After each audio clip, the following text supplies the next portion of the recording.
بسم اللہ الرحمن الرحیم۔ تمام سننے اور دیکھنے والوں کو السلام علیکم ورحمۃ اللہ وبرکاتہ۔ پیارے دوستو، یہ قدرت کا قانون ہے کہ دنیا میں جو بھی آتا ہے اسے واپس ضرور جانا ہوتا ہے۔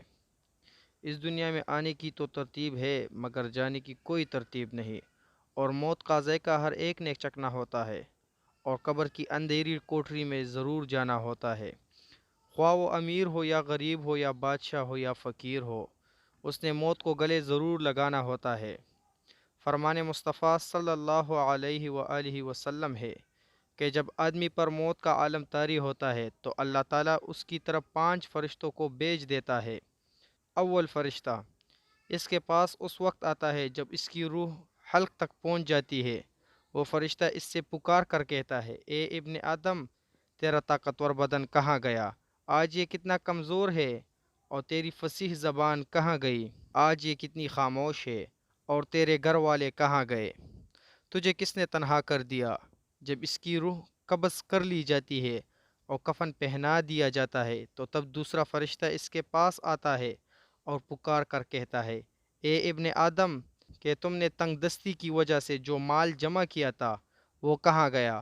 اور تم نے تباہی سے بچنے کے لیے گھر بسایا تھا وہ کہاں گیا؟ اور جب اس کا جنازہ اٹھا لیا جاتا ہے تو اس کے پاس تیسرا فرشتہ آتا ہے اور پکار کر کہتا ہے، اے ابن آدم، تو ایسے بڑے سفر پر رواں ہونے والا ہے جو اس سے پہلے تو نے کبھی طے نہیں کیا ہوگا۔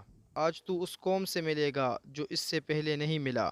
آج تمہیں ایسے تنگ مکان میں داخل کیا جائے گا جو آج سے پہلے ایسی تنگ جگہ میں داخل نہ ہوا ہوگا۔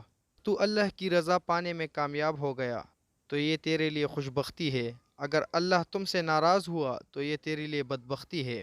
اور جب اسے لحد میں اتار دیا جاتا ہے تو چوتھا فرشتہ اس کے پاس آتا ہے اور اسے پکار کر کہتا ہے، اے ابن آدم، کل تک تو زمین کی پیٹھ پر چلتا تھا، آج تو اس کے اندر لیٹا ہوا ہے۔ کل تو اس کے پیٹھ پر ہنستا تھا، آج تو اس کے اندر رو رہا ہے۔ کل تک تو اس کے پیٹھ پر گناہ کرتا تھا، آج اس کے اندر شرمندہ ہے۔ اس کے قبر پر مٹی ڈال دی جاتی ہے، اور جب اسے اپنے گھر والے چھوڑ کر چلے جاتے ہیں تو پانچواں فرشتہ اس کے پاس آتا ہے اور اسے پکار کر کہتا ہے، اے ابن آدم، وہ لوگ تمہیں دفن کر کے چلے گئے، اگر وہ تمہارے پاس بھی ٹھہرتے تو تمہیں کوئی فائدہ نہیں پہنچا سکتے تھے۔ تو نے مال جمع کیا اور غیروں کے لیے اس کو چھوڑ دیا۔